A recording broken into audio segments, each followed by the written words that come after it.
président Paul Biya? Oh, que c'est vous voulez que je parle de Paul Biya? Sauf que selon les masses, Paul Biya est le plus grand danger que le Cameroun ait eu. Je dis le plus grand danger. Comment? Je dis le plus grand danger. Comment? Parce que c'est quand même le président de la République. Tout à l'heure, n'est-ce pas, quand je parle, je dis que encore malheureusement en place. Je ne le dis pas pour rien. Je dis le président actuel encore malheureusement en place. Encore malheureusement pour le Cameroun. Bon, parce qu'au fait, tout ce qui était comme perspective a été détruit par la présidente du président Biya à la tête de l'État. Je dis tout. Que ce soit la perspective de travailler demain parce qu'il y avait des entreprises, que ce soit la perspective de faire ceci parce qu'il y avait ce qu'il y avait avant. Il n'y a plus. Il n'y a plus. Toutes les entreprises que le président a trouvées, il les a fermées. Que pensez-vous de Maurice Kamto?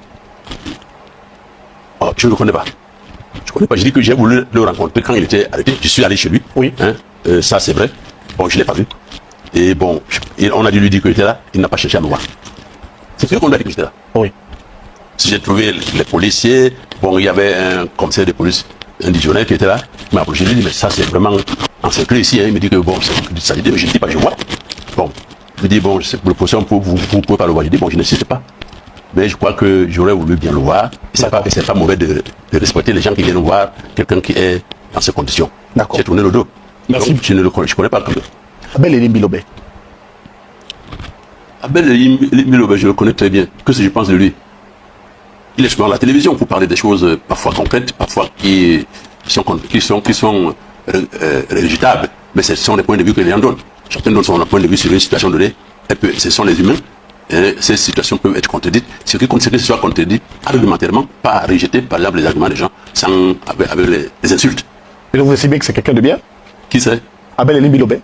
Bien entendu, il satisfait un certain nombre de citoyens dans ce qu'il défend. Oui. Oui. D'accord. Que pensez-vous d'André Blaise et Sama? André Blaise et Sama, c'est mon fils. Je ne veux pas ajouter quelque chose. Tout simplement. Oui, c'est mon fils. C'est mon fils dans la formation, quoi. Oui. Que pensez-vous de Njokam Tchameni, Dominique? Njokam Tchameni, c'est un ami à moi. Avec des hauts et des bas que nous avons subis, c'est un ami. Quels sont vos rapports à date? À date, s'il est disponible, il m'appelle. Si je suis disponible, je l'appelle. Je dis c'est un ami. On se fréquente. Que pensez-vous de Cabral Libi? Lui, je ne le connais pas encore. J'entends parler de lui, je ne le connais pas encore. Vous ne connaissez pas Cabral Libi? Pas encore. J'entends parler de lui, mais je dis je ne connais pas encore. Il était 3e à la dernière élection présidentielle. Si je dis je ne connais pas encore, ça ne veut pas dire que j'en ai pas entendu parler. Je dis que j'entends parler de lui, mais je ne connais pas encore. Il vous a déjà rencontré? Non. Il a demandé à vous rencontrer? Non. Non. Par contre, moi, j'ai demandé à le rencontrer. Je l'ai appelé une fois pour lui dire que j'aimerais le voir. Il n'a pas encore satisfait cette demande. Je n'insiste pas. D'accord. Que pensez-vous de Joshua aussi? Joshua aussi, je l'ai connu autour du chairman Foundi. Bien. J'espère qu'il va bien conduire son parti. Et je sais que là où Foundi l'a laissé, les militants du SDF étaient tellement attentifs à Foundi que j'ai peur pour lui qu'il n'ait des difficultés à s'en sortir. Vous avez peur pour lui? Oui. Parce que les militants avaient tellement confiance au chairman que pour le remplacer, je ne sais pas si Joshua aura les moyens pour pouvoir remplacer Foundi. D'accord. Que pensez-vous de Henriette Ekwe? Henriette Ekwe, c'est une militante de longue date. Ce sont les militantes à respecter, quel que soit ce qu'ils peuvent, à un moment donné, ne pas satisfaire les attentes populaires, mais c'est un personnage politique à respecter. À respecter vraiment. Parce qu'il y a une époque donnée où personne ne pouvait parler, et ils ont décidé de parler. Et c'est donc des défenseurs vraiment de la culture nationaliste, n'est-ce pas? Et je crois qu'aujourd'hui, c'est ça qui manque au pays, la culture nationaliste. D'accord. Que pensez-vous de Jean-Michel Nitcheux? Jean-Michel Nitcheux, on a eu assez fréquenté, hein. Bon, mais quand il est devenu député, bon, vous savez, on ne se fréquente plus beaucoup. Pourquoi? Il doit avoir ses raisons. Une fois, je suis allé chez lui, j'ai laissé ma carte. À sa maison, hein. J'ai laissé ma carte pour qu'on lui dise que je suis passé. Bon, s'il ne revient pas à l'appel, je n'insiste pas. Le combattant n'insiste jamais. Mais je vais toujours vers les gens. Oui. Je peux vous assurer, je connais beaucoup plus les militants, en fait, et ceux qui se sont fait appeler Léo, s'appellent leader aujourd'hui. Je vais chez eux plus que personne ne vient chez moi. Je vais vous dire, quand le Maurice Kamto était arrêté, quand il était en résistance à Yaoundé, je suis allé là-bas. Je suis un des rares résistants à être parti le voir. Je ne l'ai pas vu parce que c'était tellement embrigadé que même si tu cries dehors, il ne va pas entendre parce que son mur est si haut. Pour le rencontrer, on parlait d'un permis de communiquer qu'il fallait avoir. Oui, mais je n'avais pas eu le temps matériel d'aller. Je suis quand même allé voir celui qui commande la police, s'appelle qui? Celui qui commande la police. Oui, non, j'ai dit son titre. Le DGSN. Je suis allé à son bureau le jour-là, je ne l'ai pas trouvé. Oui. Je l'ai quand même laissé la bonne nouvelle pour qu'on lui dise que j'aurais voulu voir Kamto, mais on m'a empêché.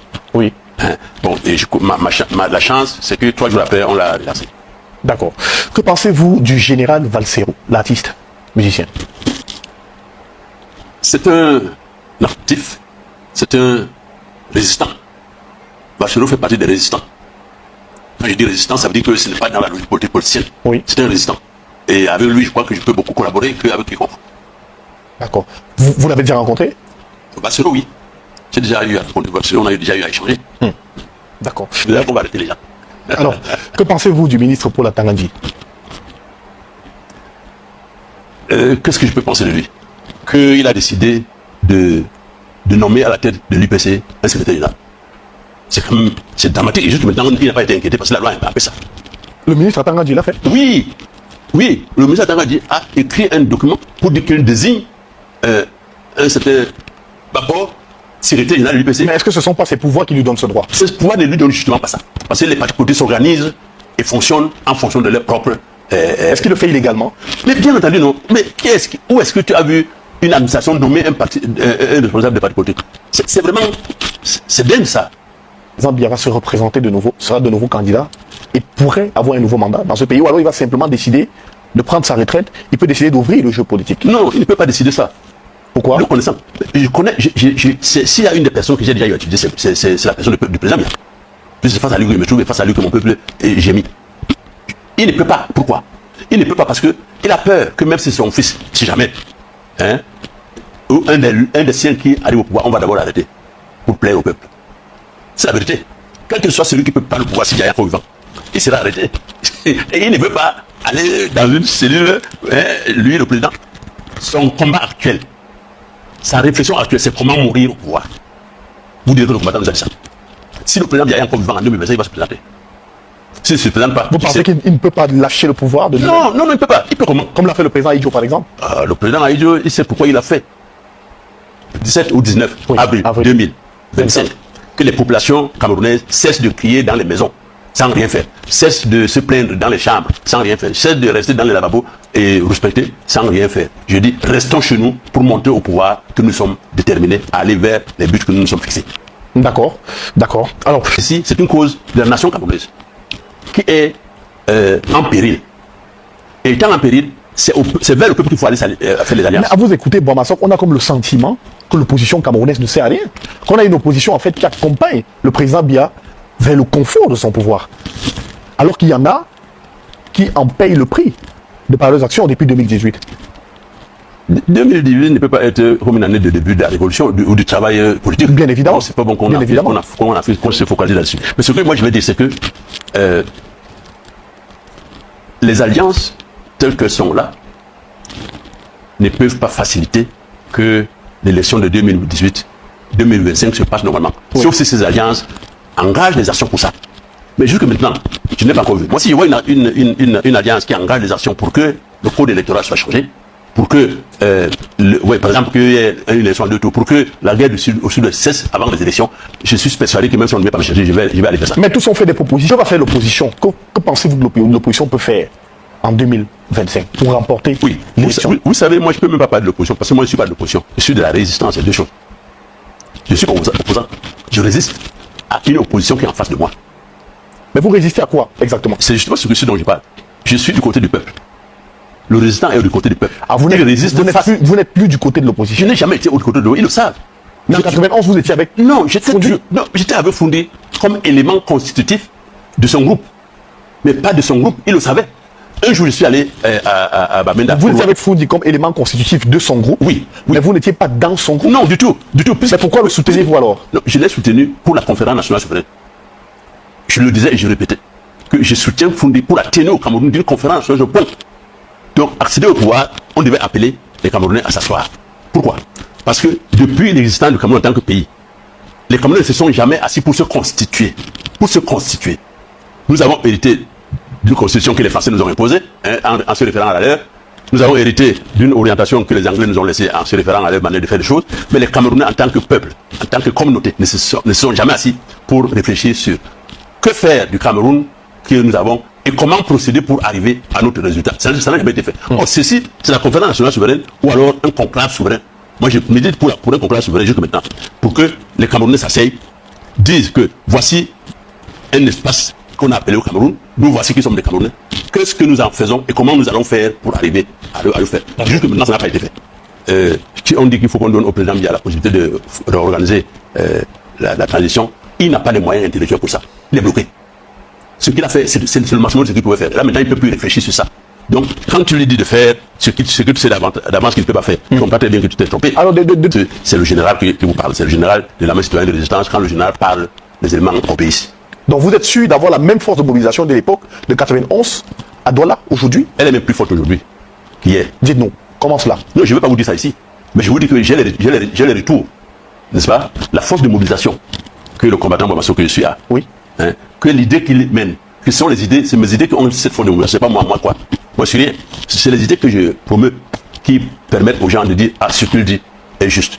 Je dis aujourd'hui que ce que nous avons déjà eu à subir par le régime est de loin supérieur de notre arrêt de travail de 3 jours. C'est ce que les gens devaient reprocher. Je dis aux gens que nous ne risquons rien en restant chez nous. Même s'il faudra que plus tard, peut-être qu'on fasse autre chose, si le régime ne suit pas. Donc il faut toujours faire par palier. Je suis révolutionnaire, je sais qu'il faut faire un pas, un deuxième pas, un troisième pas. Parce qu'il n'y a que des pas à faire vers la victoire. Mais est-ce que vous avez tenu compte de ce que si les gens restent à la maison pendant 3 jours, ils peuvent perdre leur boulot?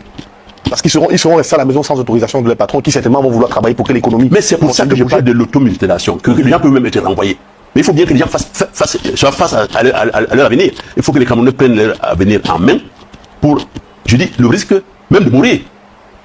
Un gouvernement ne peut pas être en place pendant des années comme c'est le cas ici. Et qu'on dise que, bon, de manière scientifique, c'est démontrable que nous avons gagné les élections. Et qu'on dise que non, les institutions ont dit que vous n'avez pas gagné. Comme ça peut être le cas bientôt. On ne sait pas ce qui va se passer en 2025. Comme ça va être le cas peut-être en 2025, encore on va nous dire que quelqu'un a gagné ou peut-être n'a pas gagné. Mais il n'est pas normal que les gens qui ont participé à ce genre d'élection restent les bras croisés. Non. Il ne faut pas se soumettre à une institution qui empêche au peuple d'aller devant. Bamasso est de retour en 2024 et 2025 et appelle à de nouvelles villes mortes. Quelles en sont aujourd'hui ses principales motivations? Comment souhaite-t-il organiser ces villes mortes? Ne craint-il pas de fortes représailles de la part du régime en place? Qui seront les acteurs qui l'accompagneront dans ce processus et dans cette mouvance de villes mortes? On en parle dans le cadre de cette nouvelle production du Ticotac sur JNJ Média, avec lui-même présent sur notre plateau. Mesdames, Messieurs, bonsoir à tous. Merci d'être avec nous. J'ai été visité par plusieurs équipes, donc celle dont les gens parlent le plus, l'équipe de MRC, oui. Que j'ai reçue au pavillon, le secrétaire général accompagné d'autres personnes qui sont venues me consulter pour me dire qu'on aille ensemble aux élections. Je leur ai dit que telles que les choses se présentent, telles que les choses sont définies sur les papiers, il est très compliqué que les gens pensent qu'on peut aller aux élections, même si on les gagne, et qu'on puisse avoir le pouvoir en main. Et que je leur ai dit, bon, si vous voulez qu'on aille aux élections, pour la forme, je ne suis pas prêt à aller aux élections pour la forme. Alors, mais si vous pensez que vous allez vous en sortir, je serai le premier à applaudir. Bon, et je leur ai dit, ils m'ont dit, non, combattant, on est implanté partout dans le pays. J'ai dit, ça ne suffit pas. Parce qu'il y a des textes qui définissent comment une élection se déroule dans un pays. Bon, ces textes ne favorisent pas que nous puissions gagner les élections et prendre le pouvoir. Parce que tout est verrouillé. Je me rappelle en 91, je crois, non, en 92, les élections de 92, où Foundi était notre candidat. En réalité, nous avons gagné les élections. En réalité, l'opposition conduite par Foundi a gagné les élections. Mais pourquoi l'opposition n'a pas pris le pouvoir? Il n'a pas pris le pouvoir parce que le chairman n'avait pas suivi mes conseils. Lesquels? Quels étaient mes conseils? J'avais proposé au chairman et avec les autres que, bon, maintenant où nous savons que nous avons gagné de manière effective, c'est prouvable. Bon, prenons le taureau par le corps. C'est-à-dire que je lui dis, bon, qu'au départ, je ne voulais pas m'intéresser à la vie, si vous voulez, de gouvernance. Oui. Parce que je me disais qu'il est bon qu'il y ait quelqu'un, au moins, un groupe, qui veille à ce que ce qu'on s'est dit soit fait. Parce que si nous nous mêlons tous, personne ne va veiller. Donc, au départ, on n'était pas d'accord d'entrer dans la gouvernance. Mais je lui ai dit que, comme les choses se présentent comme elles sont, commence par nommer les gouverneurs avant d'arriver au niveau des ministres. Je lui ai dit, non-moi gouverneur à Douala, j'ai les moyens de me faire installer. Et que cette installation va avoir un effet d'entraînement. En 92? Nous sommes en 92. Il n'a pas suivi parce qu'il a eu peur. Bon, je crois que ou la peur ou bien il a hésité. Et comme il avait des conseillers qui ne comprenaient pas cette logique-là, et parce qu'ils ne la maîtrisaient pas, ils ont tenu à faire en sorte que le schéma ne prenne pas de décision. Mais je peux vous assurer que si j'avais été nommé en ce temps-là, pour les besoins de la cause, pas pour moi, pour les besoins de la cause, j'aurais eu à m'installer à la province de Lidora et cette installation aurait eu un effet d'entraînement. Mais comment vous aurez fait? Comment j'aurais fait? J'avais une masse suffisante pour pouvoir me conduire et me mettre à la province. même les militaires ne pouvaient rien. Parce qu'à l'époque, même les militaires, où nous avons aussi des compatriotes qui sont attentifs, savaient très bien que si un mouvement de masse solide, un réel mouvement de masse se met en place, il n'est pas bon qu'on tire. On tire sur 2-3 personnes. Mais si un mouvement de masse, même aujourd'hui, si un mouvement de masse se met en branle, nos militaires qui ont là-dedans des frères, des sœurs, la famille, des concitoyens, ils ne vont pas tirer. Donc, nous devons mettre l'armée en assurance que c'est le peuple qui est en train d'agir. Oui. Et à l'époque, j'avais les moyens. Peut-être que ces moyens ont baissé aujourd'hui, je ne sais pas. Mais j'avais les moyens de me faire installer gouverneur par la désertion de Fouré. Dans la région du littoral. Dans la région du littoral. Et c'est une région, mais oui. Dans la vie politique du Cameroun.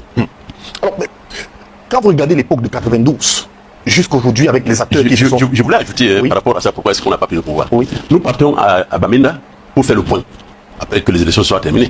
Avec Foundi et tous les autres. Avec Foundi et tous les autres. Je m'arrête même en Kosamba pour où je m'arrête chez Bois, avec que nous prenons la route ensemble. On arrive à Bamenda. Le témoin n'est plus loin, ça m'embête que je parle de lui quand il n'est pas là, parce qu'il n'aura pas la possibilité de répondre. Mais on est quand même dans l'histoire. Il n'aura pas la possibilité de répondre. On arrive à Bamenda. Dans la salle, je pose une question au départ. Je demande au témoin, au niveau régional, quel est le président que tu as déjà appelé? Je lui dis, dans l'armée camerounaise, quel est le général avec qui tu as déjà les contacts? Si tu gagnes les élections, il faut bien que tu aies la possibilité de savoir avec qui tu peux te mettre à l'aise. Oui. Il me regarde comme si j'étais tombé du ciel. Et à l'instant T, et bon, le premier sort, qu'on pourra aller faire se mettre à l'aise, il ne revient plus. Et les gens sortent comme ça. La réunion n'a pas eu lieu, parce que une question a été posée qui ne semblait pas satisfaire tout le monde. Donc les gens sont sortis. Et je peux dire que je suis resté dans la salle avec Foundi, seul. Tout seul. Presque oui, en dehors de ses collaborateurs, oui. Mais tous ceux qui étaient venus pour qu'on fasse le point étaient partis. En quoi votre question gênait les autres? Ma question gênait les autres parce que peut-être ils n'étaient pas d'accord qu'on dise qu'on va prendre le pouvoir parce que nous avons gagné. Ils voulaient que la prise du pouvoir se passe par le processus normal. Comme on dit, il faut faire la politique de manière citoyenne, oui. D'après eux. Parce que citoyen, ça ne veut pas dire seulement que faire la politique selon qu'on a écrit. Parce que quand un peuple est face à une situation de péril en la demeure, le peuple peut prendre n'importe quelle disposition pour mettre un terme à cette situation-là. Donc, apparemment, mon raisonnement gênait, puisque ce n'était pas des révolutionnaires. Tout à l'heure, on en parlait. Le révolutionnaire ne croise pas les bras face aux situations graves. Mais est-ce que vous n'étiez pas beaucoup plus dans une logique insurrectionnelle? Parce que si les institutions, par exemple, disent de manière claire et officielle que c'est Paul Biya qui a gagné, et vous estimez, par exemple, que c'est Foundi qui a gagné, si on prend les résultats sur le plan institutionnel et vous décidez de faire un passage en force, est-ce que vous ne serez pas dans une logique de tentative de coup d'État? Non, mais on n'a pas besoin de faire des choses parce qu'en attendant ce qu'on va nous dire. Nous faisons des choses parce que nous pensons que pour le peuple, c'est ce qu'il faut faire maintenant. Un gouvernement ne peut pas être en place pendant des années comme c'est le cas ici. Et qu'on dise que, bon, de manière scientifique, c'est démontrable que nous avons gagné les élections. Et qu'on dise que non, les institutions ont dit que vous n'avez pas gagné. Ça peut être le cas bientôt. On ne sait pas ce qui va se passer en 2025. Comme ça va être le cas peut-être en 2025, encore on va nous dire que quelqu'un a gagné, alors peut-être n'a pas gagné.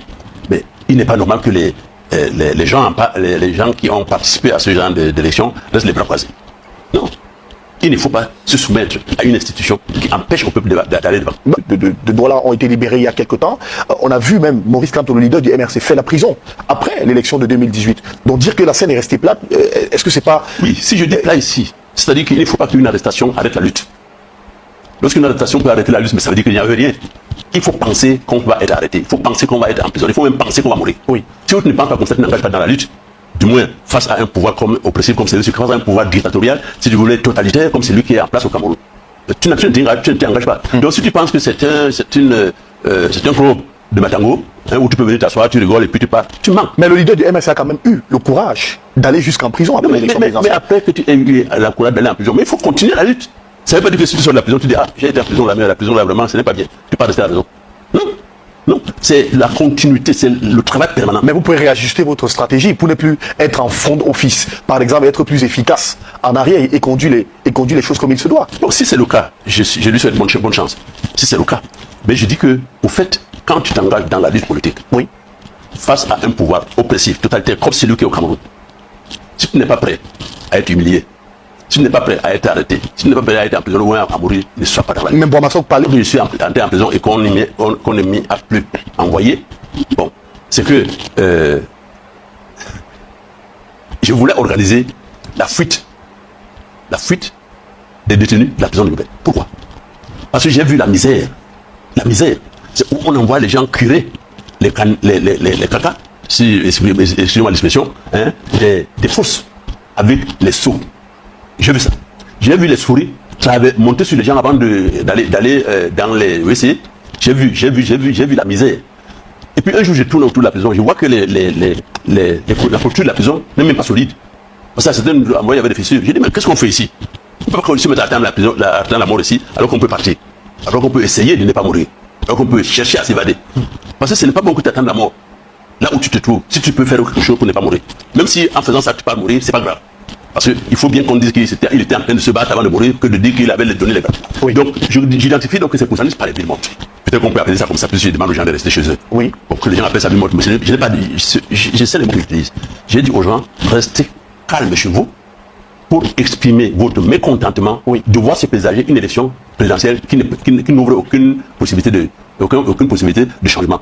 Et je dis donc qu'il faut, pour que les gens sachent que vous ne vous révoltez pas pour rien, il faut énumérer les choses que vous voulez voir. Lesquelles, par exemple? Je dis qu'il faut qu'il y ait une élection présidentielle à deux tours.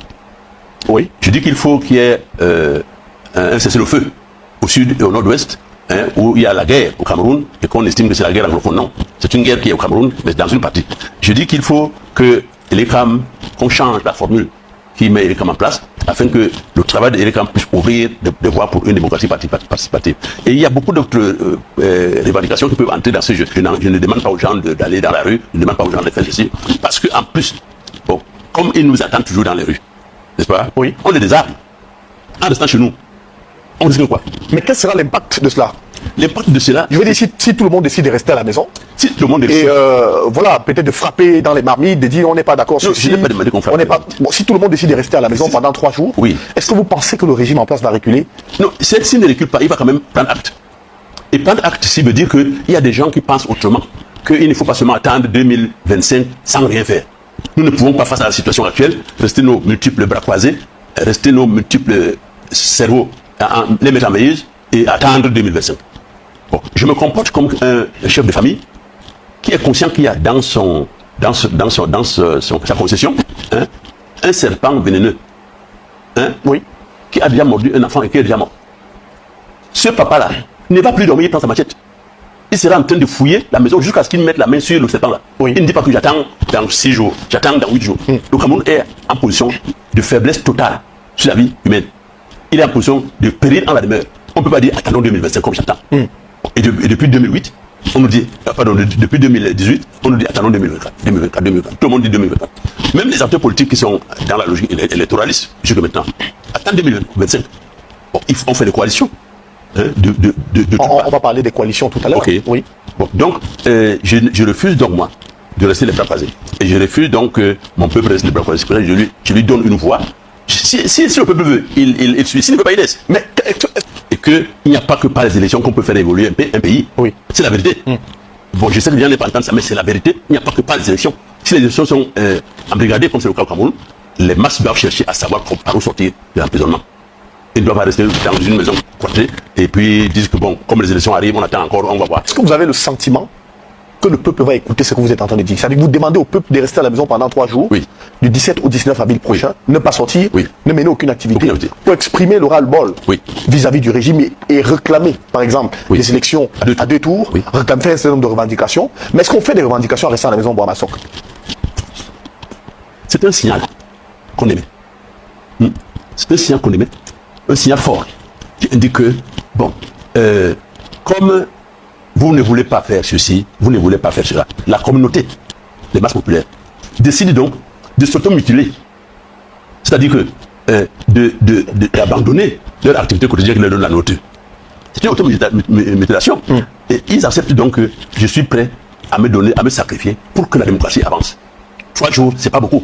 Parce que ce que nous avons déjà eu à subir face au régime-ci, qui risque encore de nous faire attendre longtemps, est pire que 3 jours d'automutilation. C'est de loin pire. Ce que les enfants endurent aujourd'hui, sans perspective. Quelqu'un finit son école, il finit à l'université, il va jouer au damier. Celui qui est là-bas a l'impression que lui aura plus de chance que celui qui joue au damier. Après, il le retrouve aussi. Non, ça c'est plus grave que de demander aux gens de rester 3 jours sans travailler. Nous avons estimé que Douala est le lieu par excellence où on peut expérimenter ce genre de choses. Le message concerne toute la République. Mais Douala est ça. On est concentré sur Douala. Parce que quand Douala s'exprime, le Cameroun entend. C'est la vérité. C'est pas nouveau. Donc vous demandez juste aux populations de Douala de le faire. Non, je dis, le message concerne Tout le Cameroun, oui. Mais je dis que ça se concentre à Douala. Pour dire que nous qui sommes à Douala, et qui sommes, si vous voulez, porteurs du message. Oui. Hein, que ce soit au niveau de la lutte des indépendances, c'est à Douala que ça a commencé. Hein, que ce soit en 2011 où nous devions dire qu'il faut qu'on aille à Douala. Hein, en 2008 où nous devions faire bouger les lignes, simplement pour dire que nous pouvons faire bouger les lignes, c'est à Douala. Donc Douala est le lieu par excellence où ce genre d'activité peut être mené. Et je dis donc que je sais qu'à Douala, les gens vont rester chez eux. Oui. Parce que c'est civil, mais il y a des jeunes qui sont déterminés à faire bouger les lignes vers l'avant. Parce que... Qui sont-ils, par exemple? Donnez-nous quelques noms. Non, mais comment si je vais vous donner le nom? Oui. Non, je ne vais pas vous donner le nom de mes compatriotes qui militent, pas clandestinement, mais qui militent autour de moi. Non, je ne peux pas. C'est-à-dire... Mais comment quantifiez-vous la force de votre masse? Comment vous le faites? La force? De votre masse. On m'a posé cette question en 91. Et qu'est-ce que vous avez répondu? J'ai répondu par les masses. J'ai répondu par les masses. Vous croyez que la situation de 91, les gens l'ont combattu. Ils sont encore vivants. Les gens que vous avez eu autour de moi en 91, ils ont combattu 91. Mais ça s'est imposé à eux. Parce que toute action révolutionnaire s'impose aux masses. Si je dis s'impose, parce qu'elle est tellement convaincante que tu finis par t'apercevoir que ça te regarde. Hein? Il faut seulement que celui qui initie ça ait un langage qui pénètre les esprits. Oui. C'est le cas, malheureusement, pour le combattant Momasso. Les gens n'aiment pas entendre ça. Mais c'est la vérité. C'est par la réflexion, oui, par l'esprit pointueux, hein, où on atteint les esprits pour leur dire, voici vous. Vous voici. Et voici comment vous pouvez faire pour sortir de la misère où vous êtes. Dès que les gens sont convaincus de ça, ils ne veulent même pas savoir qui l'action se met en branle automatiquement. Ils ne veulent même pas savoir qui leur parle. Lorsque tu atteins leur cœur, hein, lorsque tu pénètres leur esprit pour se faire approprier le message que toi tu as, c'est fini, plus là. Alors, racontez-nous cet épisode de 2008. Lorsque les piquets sont dehors, qu'est-ce qui se passe par la suite? Qu'est-ce qui se passe par la suite? Certaines choses sont suscitées dans la masse. C'est ça le rôle du piquet. Il suscite des mouvements. Je dis il suscite. Le piquet peut susciter dans un quartier un mouvement imprévisible. C'est-à-dire, le piquet, lui, il ne dort pas quand vous dormez. Et quand tu dors, pendant que celui qui pense à ce que tu fasses telle chose demain matin ne dort pas, quand il t'instruit le matin, tu fais. Un piquet, lui, n'a pas dormi. Il réfléchissait quand toi tu étais au bar. Il réfléchissait quand toi tu dormais. Quand tu sors le matin, il t'instruit une chose, tu la comprends. Donc le rôle des piquets, c'est de susciter des mouvements à travers les quartiers. Oui. Et donc, en 2008, donc ce sont les piquets qui font ce travail et qui font en sorte que le peuple se soulève, comme on a dit. Et qui font en sorte qu'on ne sait même pas d'où ça vient. Mais vous vous retrouvez face à une situation où personne ne sait de quoi il s'agit, sauf ceux qui y ont pensé. Je prends l'honorable Nietzsche, qui me connaît très bien. Il sait bien ce que je peux penser dans une alliance qu'il dirige. C'est pas? Bon, bien, je le connais, ou bien on se connaît. Mais ce que je vous dis, c'est que toutes les alliances, l'union fait la force, dit ton nom. Oui. Tiens. Mais ce n'est pas toutes les unions qui font la force. Il y a des unions qui affaiblissent l'ensemble de ce qui est mis en place. C'est-à-dire que l'union des faibles multiplie la faiblesse du groupe formé par autant de leaders faibles, par autant de faibles à l'intérieur de cette union-là. Je me répète, je dis que l'union des faibles multiplie par autant de faibles réunis le groupe, n'est-ce pas, la faiblesse du groupe. Et dans le cas d'espèce, il me semble que de plus en plus, ces regroupements se font par des alliances, pas forcément politiques, pas forcément... bon, il y a des alliances militantes, il y a des alliances, si vous voulez, villageoises. Hein? C'est-à-dire que les gens qui veulent des choses qui ne regardent pas toute la communauté. Il y a des gens qui veulent